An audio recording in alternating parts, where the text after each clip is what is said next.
Assetto Corsa Evo. Is it worth a buy? Let's read the words of the developer. Assetto Corsa Evo redefines the realism and features of one of the most popular multi-platform driving simulations ever developed. Sorry.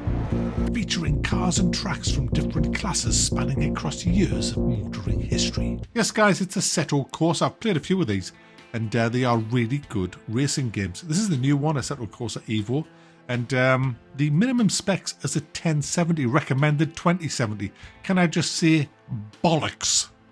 Absolute bollocks. I've been running this on low, like everything on low, in 1080p on a 2080 i9 with 32 gig of RAM at 15 to 18 frames a second.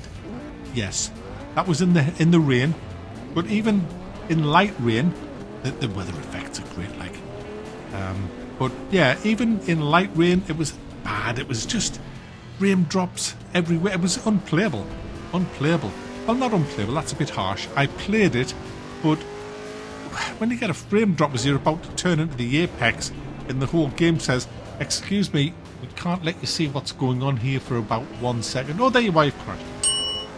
It does become unplayable if you're unlucky to get a frame drop on a bend. So it needs optimizing. It's poorly optimized, and if you have a low-end or mid-range system, well, you're going to have problems. But it is early access. I'm sure they're going to fix this. I hope they are, because, guys, it's a great game other than that. It really is. But let's get the bad out of the way. This game commits the ultimate gaming sin.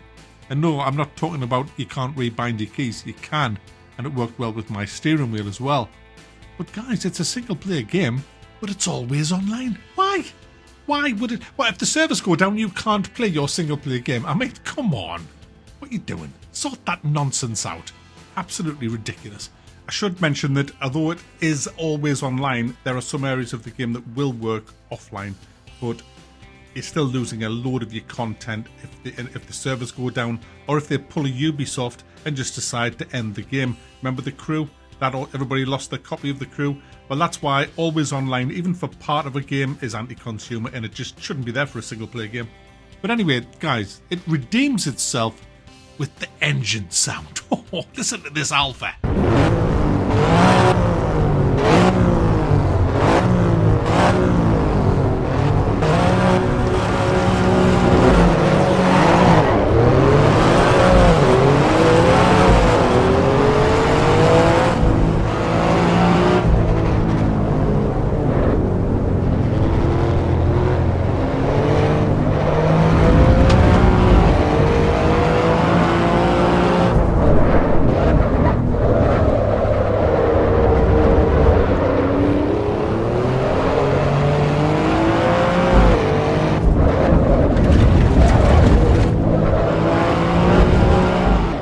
The engines sound really good. Well, not all. The Mazda sounds like it's broken. And guys, the steering is great. It worked great with my wheel and pedal. You get the real feel of the car on the track. You know, you counter steering, oversteering, understeering. The back end goes out. All the corrections. It just felt. It was fun. It was really. When this game worked and it ran well, it was damn good fun. Not many circuits because it is an early access game. This is more of a first impressions review because the game ran so poorly for me that I couldn't really play it for long. I kept crashing with frame drops and stuff, which was so damn annoying. There's no repairing. The pit lane doesn't work, for example, and I took shit tons of damage because I can't drive. Also, my arm was causing problems. I'm just making some excuses. My arm was causing problems with the wheel, so that was another reason why I can't drive around a corner properly. My shoes were too big on the pedals as well, which caused me problems, which is again why I crashed a lot. I got something in my eye as I was driving around a corner. I'm out of practice at driving games. I haven't really done them since I broke my arm. So yeah, it was hard. I found it very difficult with the frame dropping and the lack of practice, but I had a blast playing it.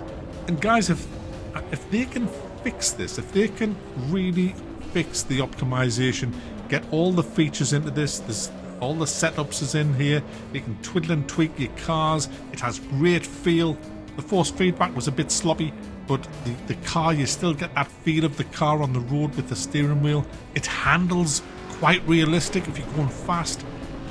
Guys, it just, the sense of racing is great. It supports VR as well. It just needs optimizing, and it needs all the content put in. But if you're into these kind of games, and Assetto Corsa is one of the best franchises for racing, then I highly recommend this. Grab it on Greenman Gaming, links in the description. But that's it for this first impressions. I got rained off with bad frame rates. It's just a shame that it runs like shite. But I'm going to middle thumb this because it could go either way. But please, please fix this game because it could be fantastic. In fact, do you know what? It could be the best Assetto Corsa ever made if they can pull this off and fix it. That's how much potential this game has. When it worked, it just felt great.